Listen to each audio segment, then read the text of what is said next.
Welcome everybody to the premiere of Magis Athletic Training and JBFORCE presents the collab. How are we? How we doing? I'm doing well. Since this is our very first podcast, want to introduce ourselves to our audience. Um, so this gentleman on the screen is Mr. Justyce Pollite, and I am Oladelé Bolden. We are both fitness industry professionals. Justice, why don't you give a little background on who you are and what you do and what brings you to the collab? Well, I'm a personal trainer as well as a strength coach. I've been in the industry for almost 4 years now. I was personal training at the Edge Fitness Clubs in Delran, which is actually where me and you met. And then I took my talents outside of the mainstream clubs and created my own fitness club, my own fitness in company. Sorry, getting Oh, my tongue tied. you My took it own. to South Beach? You're dang darn right. Sorry. Yeah, me and a partner that I used to work with, we started our own fitness company. It's a mobile fitness company where we can travel to you. He is also certified by ISSA. I'm certified by National Strength and Conditioning Association. I have my CSCS certification, and we try to give um, the best services, the most quality services possible, while making the commute a lot easier. Um, yeah, that's pretty much it. I mean, what about you, sir? So I got into the fitness profession several years ago, working at Edge Fitness Clubs in Delran, which is again where you and I met. Um, I really enjoyed the time there. It was really foundational to what it was in my fitness career of why I do what I do, and that is to impact lives. Mm, So through fitness, I have been able to really touch a lot of different lives across boundaries of race, ethnicity, profession, gender, age. Fitness is something that I've been able to utilize to really cross all of those boundaries. Um, However, I like to specialize in athletic training, hence the name Magis Athletic Training. mhm. That's really where I really excel at in regards to training and conditioning athletes, whether they be professional, collegiate, or high school youth athletics.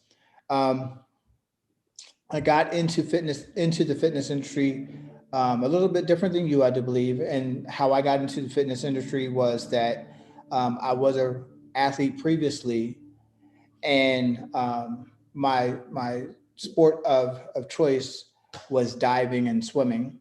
So I was athletic throughout my entire youth. However, in my mid 30s, I had an accident where I fell down an escalator about 3 stories. Mm, Tore my ACL, my meniscus, had bulging disc in my neck and back, mm, which caused me to gain a lot of weight. So that was right around the time that social media started to pop and come on, and I got on Facebook, and some of my friends started to say, "Hey, Oladelé, what's up with you? You're looking good, but what happened to your six pack and XYZ?" And it got to the point where I was really ashamed of my appearance, mhm, weight wise, um, and it moved to the point where um, I always believe that the power of a joke is that there's some truth and validity to it. So one of the jokes that my friend Tyrone used to say is I had a sweater that said SJ for Sean John, Puffy Combs. And he said, when I first bought it, it fit one way. But at this point, it no longer stood for Sean John. It stood for Snug John because it was very snug fitting. mm, So it started to eat away at my self esteem to the point where I went from being a very outgoing person, very engaging person, to someone who became very introverted and never wanted to go out. So when my friends wanted to go out and invite me out, I would say, "Nah, I'm good. I just want to stay home." So I would ultimately just stay home because I was ashamed of my appearance. and just watch TV and veg out on whatever food that there was. But shortly thereafter, my daughter's mother had passed away, and my daughter had came to live with me, and she wanted to be very active and play. She was 11 at the time. Mhm.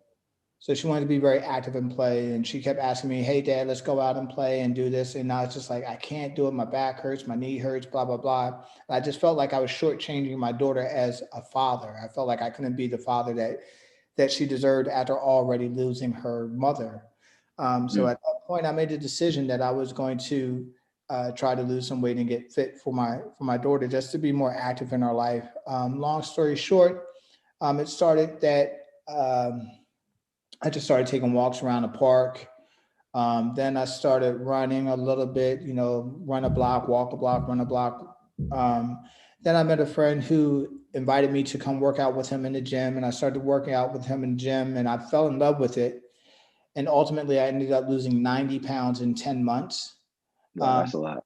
and then people started to ask me, "Hey, Oladelé, I see the transformation. Can you help me? How did you lose your weight?" And I was like, "Well, I don't necessarily know how to help you. I know what I did that took off the weight, but if it worked for you, it worked for you." Um, and then that transitioned to me just having a passion and wanting to help people. So I decided to get certified, and I went through NASM, National Academy of Sports Medicine, which is what is considered to be one of the Harvards of certifications in our industry, as you know. Mhm. And then from there, I just went on into personal training, at Edge and some other clubs, and started my own facility here, based out of Norcross, Georgia, Magis Athletic Training. Also Mm. do some strength conditioning with some of the local athletes here. So that's how I got started. Wow, that's amazing. Um, I think your journey is definitely similar to mine in the aspect of how we originally got started. Um, I was also an athlete. I was three-time national champ as a kid. My track, or sorry, my sport of choice or sports of choice were football, basketball, and track and field, but I excelled more at track. Um, and while playing these sports, of course, injuries and issue or bodily issues crept up to the point where I was always in physical therapy, always out of the sport for a week, a couple days, or even months. My greatest challenge was when I was injured. I had a stress fracture in the L5 part of my spine, which is this part that is all the way towards the bottom, towards my butt. There was some numbness and tingling in my glutes as well as my hamstring and a little bit of my quads as well. Um, and I was out for 9 months. This was 6 months of me wearing a clamshell, which was um, a fiber, like almost a fiberglass uh, back brace, where I couldn't bend over, I couldn't bend backwards, I couldn't hardly move. The only time I could take it off is when I was getting in the shower. And then I eventually moved to a regular brace, and then I had to do another 3 months of therapy. So my whole year of doing sports, the different types of sports, was gone. But all the while I was going through all of these countless appointments and days of therapy and trying to get back to what I love to do and just being that active person. I developed an interest in the journey. Um, I don't want anyone to go through the things that I've gone through, and I didn't want anybody to go through the things that I've gone through. So um, I made it a mission to learn about the human anatomy and learn about the functionality, the physiology of muscles and what they do, how they move, how they can recuperate. Um, and while me trying to find a career, while I was learning at Rowan University, I decided to take all of what I was learning and directed towards this industry towards the industry of strength and conditioning. I developed a real passion for weightlifting as well when I really got started in college. I originally started in Albany, or University of Albany, and then I transferred to Rowan University. So I kind of took that willingness to work out to here back to my hometown, and it kind of just grew from there. Um, that has definitely stuck with me. Um, as far as my original why, or sorry, my original how. And I kind of transitioned that over to that Edge Fitness clubs and over to me studying and getting my degree as well as my certification. So I'm glad you said that. Um, one, because I had no idea that you were a swimmer, and two, because that shows me how similar we are. Yet we had no idea about each other until a couple of years ago. So that's kind of awesome.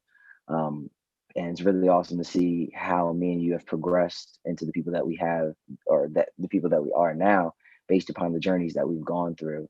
Me being a sedentary kid for 9 months, or you being a sedentary adult and not wanting to play with your daughter. That's a crazy mission. And honestly, I do believe that this type of conversation, or these types of descriptions of ourselves, will lead us to our main topic of the day. Um, do you want to describe what the main topic is, or why we chose what we chose? So yes, the main topic of the day is how we got into fitness and why we do what we do. Um, Mhm. so I will say for myself, and I think very similar to you, and I think it's pretty similar to most fitness professionals, is that Mhm. we've gotten into this career path in order to touch and impact lives. So Mhm. I know that for me, when I got into it, and it has always been my why, um, Mhm. is that I've always gotten into my why, or into this fitness realm, to literally and figuratively give a person back their life. Mhm. And what I mean by that is that as a young adult, teenager, I was very active, very outgoing. But as I gained the weight from the injury, that person began to slowly morph into someone else that I didn't even recognize in the mirror. And it got to the point where I looked in the mirror and I was literally like, who am I looking at? The outgoing Oladelé is no longer outgoing. He's very reclusive. He's very quiet. He's very shy. He wants to hide in the corner. He's lost his personality. He's lost his ability to um, engage socially in a setting, because I was so self conscious of my flaws and my weight gain, and what others may perceive that I looked like, that I was just a shell of myself.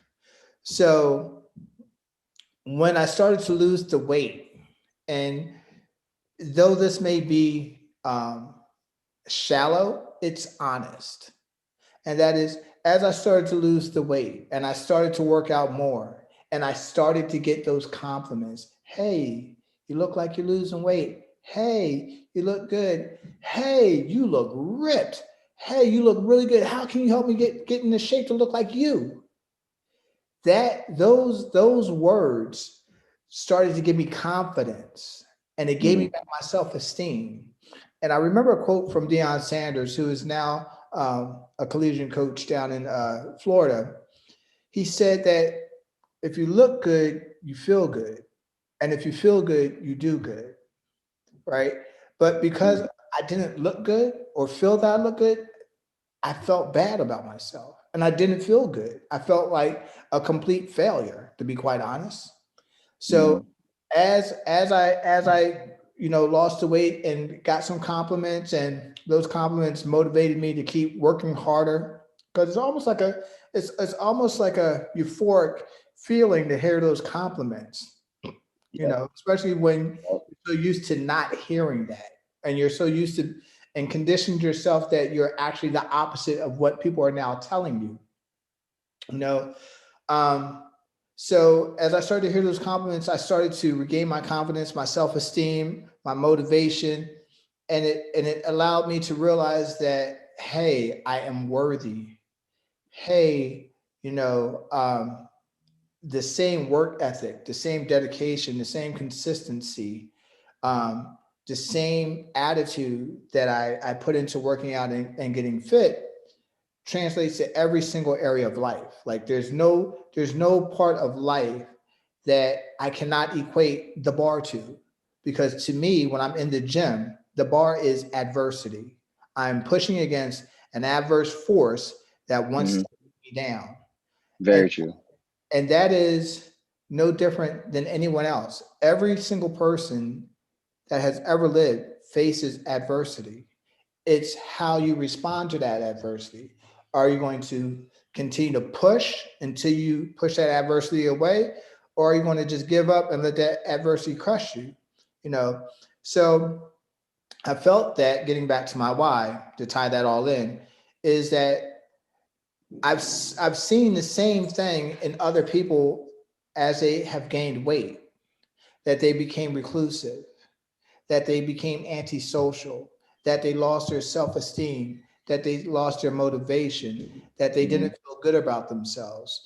So in training with me, um, and losing some of the weight, but more importantly, dealing with the psychological aspects of that process and that self-imagery, I felt that I was literally able to give people back their life. And literally, people have said, Oladelé, you have literally changed my life. I'm more social, more outgoing. Um, I feel like me again. And one of the things for me too is that I always want my time with my client to be the highlight of their day. Yes, sir. That is my goal. I want that to be an experience that they can find nowhere else, no matter who they're with. Um, because I find that when you can bring that type of experience to an individual, their training toward their goal is not something that they dread to have to do. It's something that they look forward to, that they're enthusiastic to do, that they're more consistent in doing. Um, so that's my why. So um, I'm going to hand that back over to you, Mr. Uh, Pilot. Uh-huh. um, I really enjoyed uh, hearing that. Once again, we do have a lot of similarities and why we tend to do stuff. Yours was more so instilling that self love within somebody, and I try to do a similar thing, but um, the main why for me is the the giving someone the knowledge to get over that adversity, which is what you presented before, and making sure they are prepared for what life has in store for them. My main goal for every session is to present to them exactly what is presented to them on a daily basis, which is something that could possibly be problematic. Not saying that I'm presenting my clients or athletes with problems. I'm more so putting them in a situation to react, adapt, and then overcome and conquer. So all throughout my being as an athlete or as a student or as a son, grandson, nephew, boyfriend, whatever, every single day I've been presented with those issues or with those problems, some bigger than others. However, they've always been the type of issue to where if I just had the knowledge, then I could have dealt with it a different way. Or if I just learned more about myself, then I could have answered a question in a different way, or I could have responded in a different way. I could have used a different reaction. And me being the person that I am, I hold knowledge really near and dear to my heart. So once I react to a certain situation or once I accomplish something, then I want to try and duplicate it with the same type of response, and so I can have that same type of that same type of outcome. Similar to you when you were saying that you were working as extremely hard, and then you started to get those compliments and stuff from other people. I'm more so trying to create that ability to duplicate that hard work, to react accordingly to that adversity, to prepare themselves mentally for whatever life can throw at them, or whatever Justice's training session can toss to them, or whatever their daughter can toss to them, or etc. Um, I really hold that as my why every single day. Um, and that drives me every single day I wake up, because you never know what this life is going to present to you. Um, for instance, I will get a little personal. My family hasn't been doing well recently with some health issues, and going into this year, no one could have expected that at all. And then on top of that, then we have our COVID-19 issue, to which no one in this universe predicted. Um, and all the while, people are going through crazy issues like, what, okay, so I'm running out of toilet paper. Whoever would have thought I would have run out of toilet paper? What do I use instead? Or how do I work out if all of the gyms are closed? I mean, I might as well just sit around. And then some people reacted accordingly because they had some form of knowledge. Or me, myself, seeing as how I'm a strength professional, strength conditioning coach, and personal trainer, I knew for a fact that I could still work out in the confines of my house, or I could go outside and run as long as I didn't come in contact with anyone. But me just having that knowledge, I was able to progress towards a goal of staying in shape, and making sure my physical fitness was at a point where I could train someone else, or a point where I could go and walk up the stairs without feeling tired, or run down the street after the ice cream truck, or whatever the case is. I know that's a really, really minuscule example, and a lot of our audience isn't running after the ice cream truck, but the main point of it all is I was able to prepare myself mentally as soon as I saw the situation at hand, and then I was able to actually act against it and react accordingly. Um, that is extremely, extremely important for all of us as humans, and whatever relationship you're in, um, you never know what is going to be presented to you. However, if you have the knowledge of yourself, your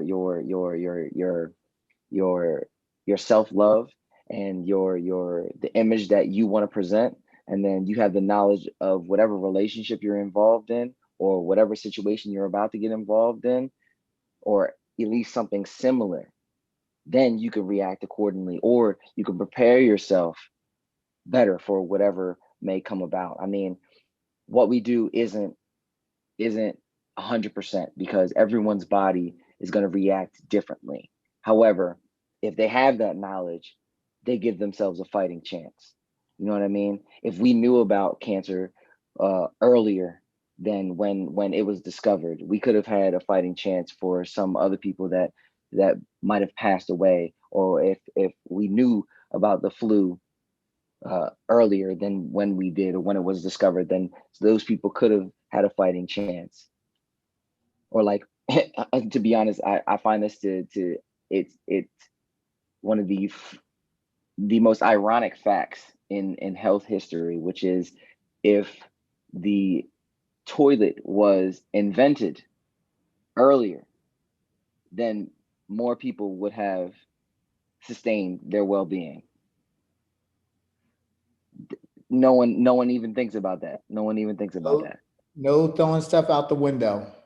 Exactly, exactly, And exactly. Hence why when a man is walking with a woman, he walks closer to the street and she walks on the inside so that it flies over her and hits him. Yes, that is definitely the fun fact of the day for sure. Yes. But So that that all ties into my why, and on top of that general attitude that I try and keep every day, I have the catalyst of my loved ones and my friends and everyone around me, past, present, mentors, and idols alike. And not only do I hold them near and dear, but I use them to help me sustain that attitude of of having that knowledge and preparing myself, or having the knowledge to prepare another person.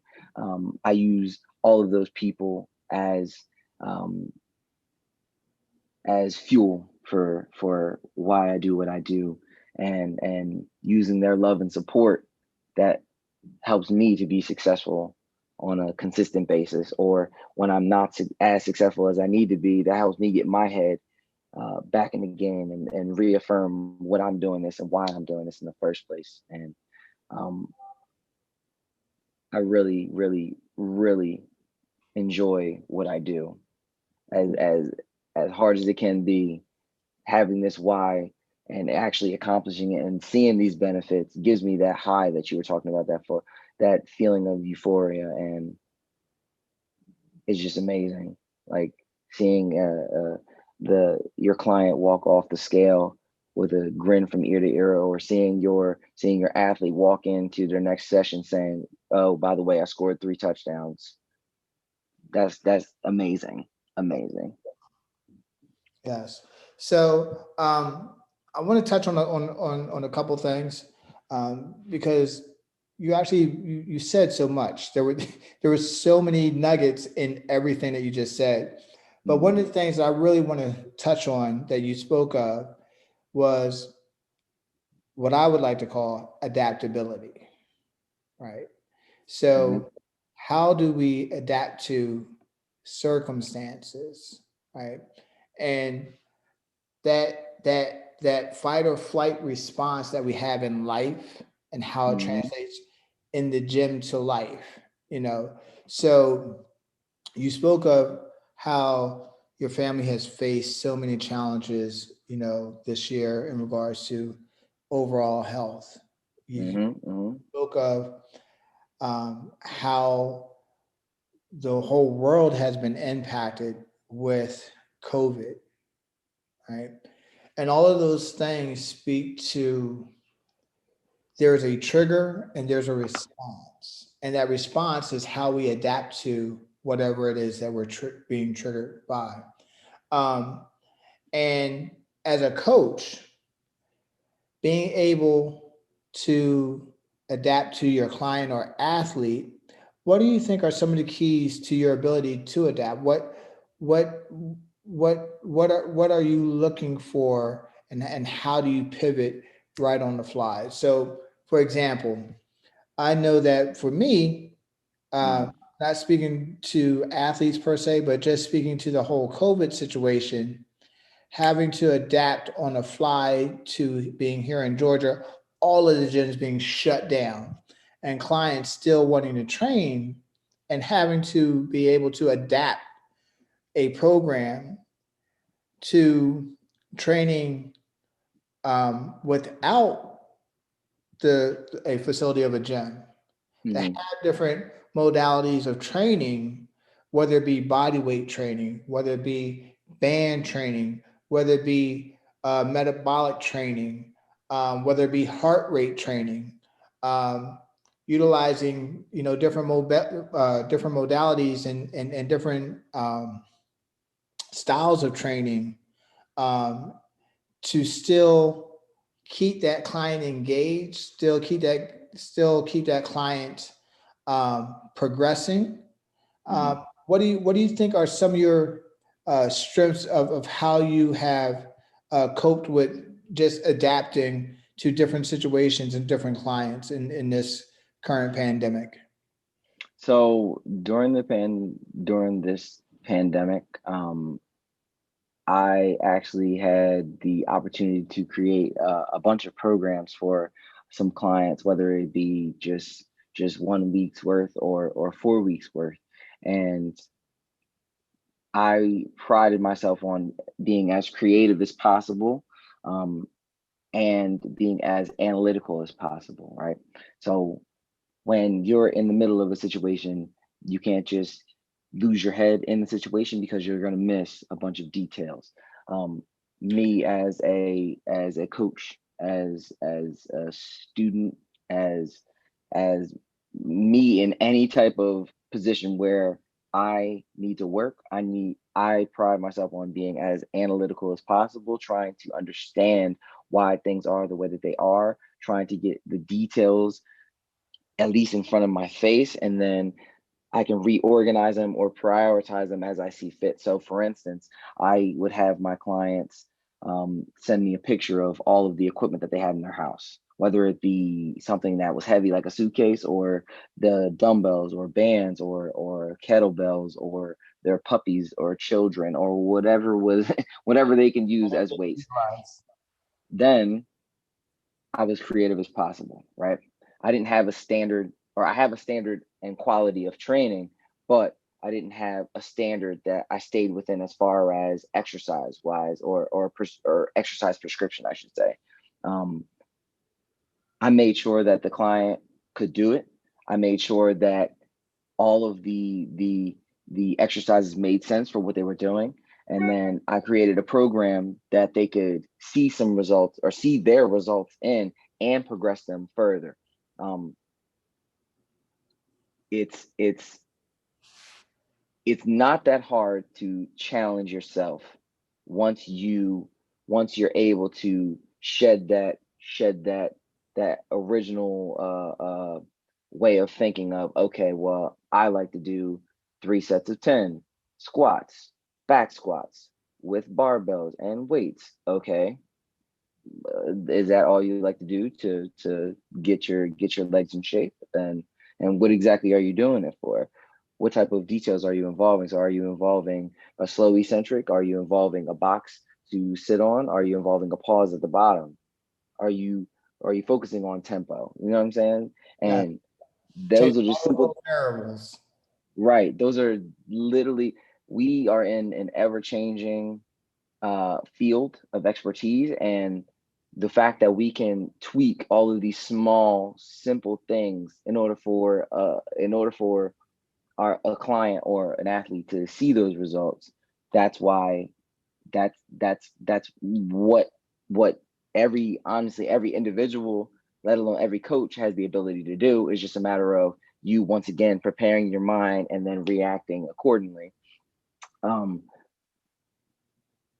I love being, well, I didn't love being in quarantine, because that was terrible, and I wanted to go and see and be with family and friends. However, that challenged me as a person. One, because I had a lot of time to focus on my self development and my mental development, but it also challenged me to be creative, to tap into those creative juices, and figure out some different exercises, some new exercises for not only me but my clients to try. And then I saved them, I downloaded them into my brain, and then I started to use them in my new programs outside of our original quarantine. So I definitely feel like once you use those details, once you adhere to those details, then being creative and realizing your initial goal, and then creating a program um, that not only is interesting and outside of your original spectrum, but then addressing your goal at the same time. That's how you're going to be successful through any type of scenario. Um, and I try to carry that with me for or through the sessions that I have every day. To be honest with you, I mean, if one of my clients are in pain, then I switch up the exercise so we can hit the same muscles, or I might just scrap the exercise and then do something else to stabilize whatever may be hurting them in the first place.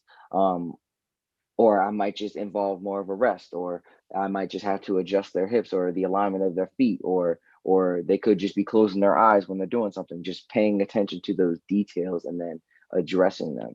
And yeah, that's pretty much how I did it. Gotcha, gotcha.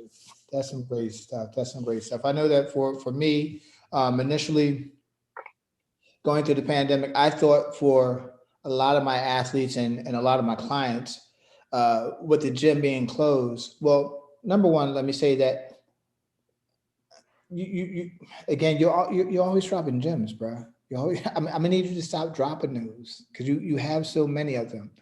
But one of the things that I think that you spoke of is never being formulaic. Hmm. Like like when you go to the gym, everyone knows, you do 4 sets, 10 reps, 4 sets, 10 reps, hit the back, hit the buys, hit the tries, hit the legs, and do hit some core.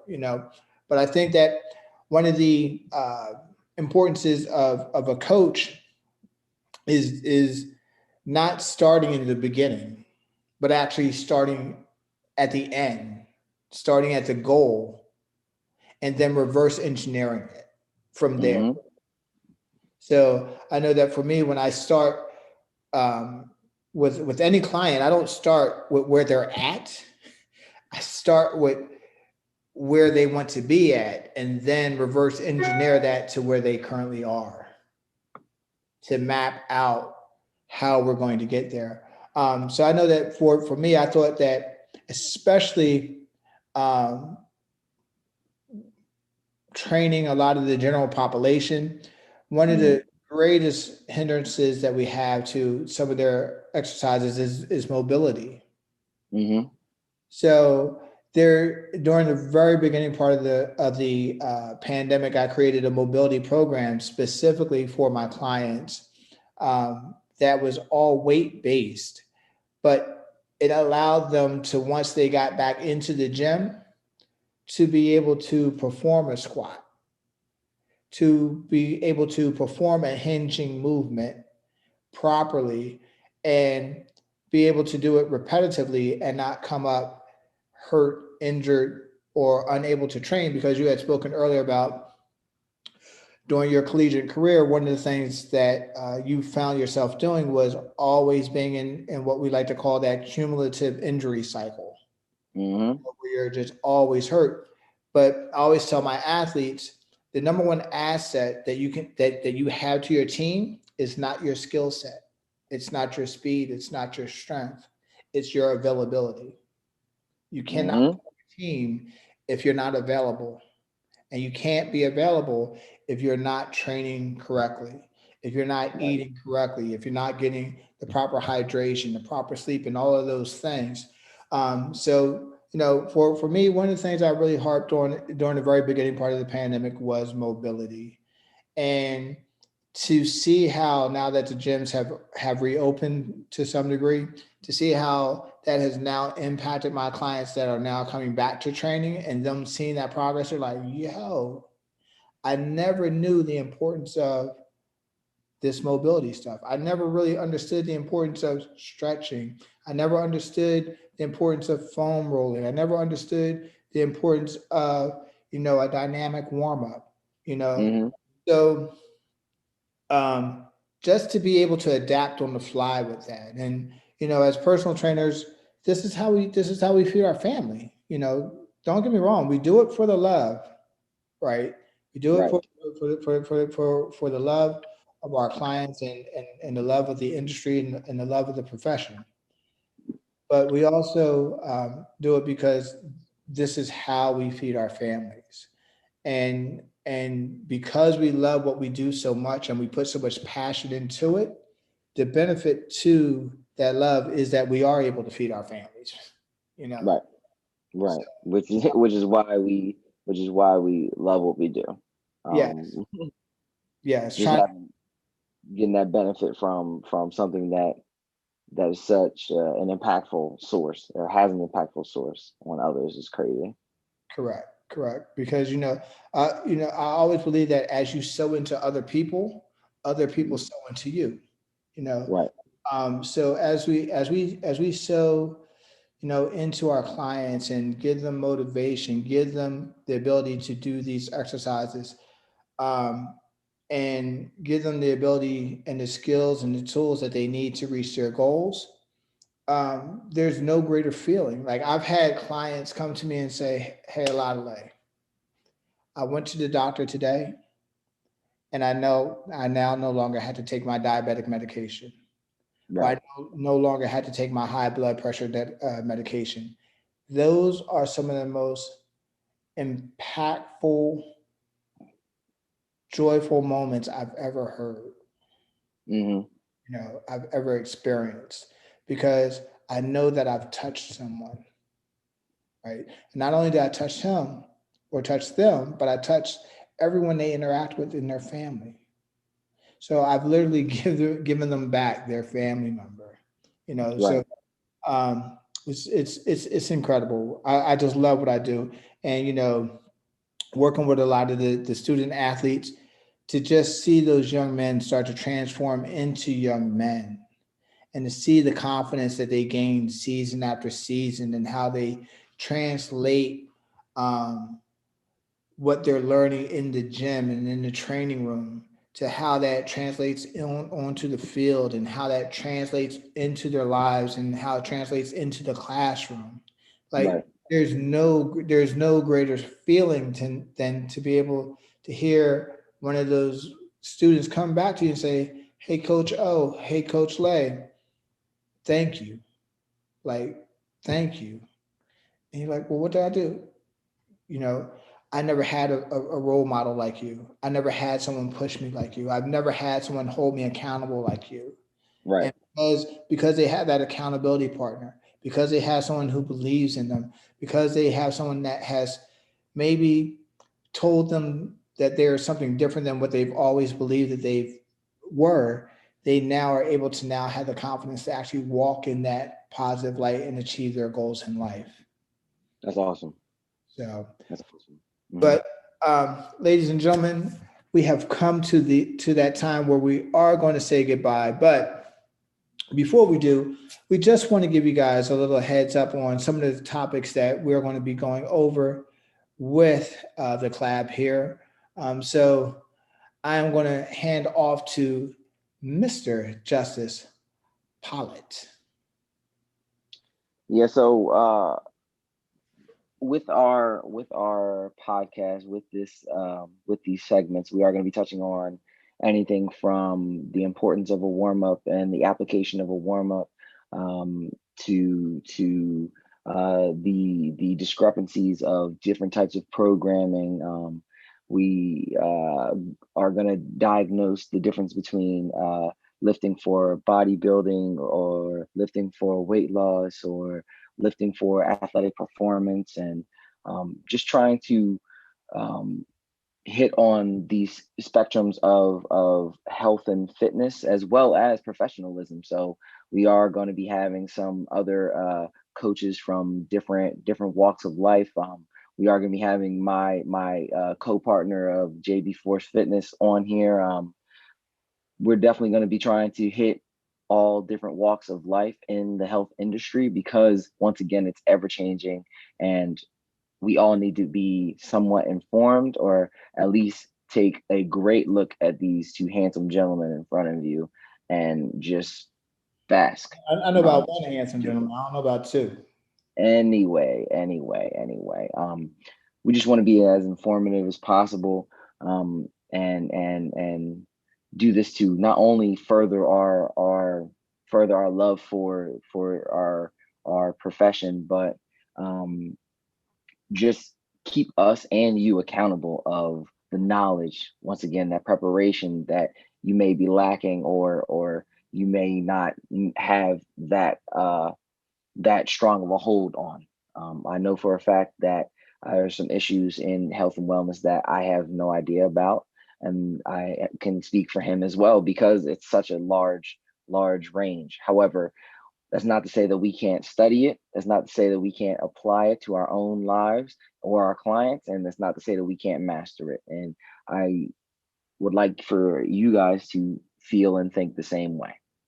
Thank you. So I would like to say, please, please, please, please, your comments are very vital to this community. So please, if you guys have any questions or have any topics that you would like us to discuss, please make sure that you place your comments down below. Also, please make sure that you like, share, and subscribe to this podcast. And also, you can find my friend, Justice Pollite, on Instagram at, what's your handle? JBFORCE Fitness, at JBFORCE Fitness. And you can find me on IG at Magis _athletic training on IG. So please make sure that you guys check us out on IG. We do always post some informative commentary over there as well, and some informative exercises, or in JBFORCE's expertise, he likes to come up with his Frankensteins. So trust me, bro. I remember our days at Edge where you came up with some stuff, and I saw your clients do it, and I was like, "Yo, that right there is fire." Creativity.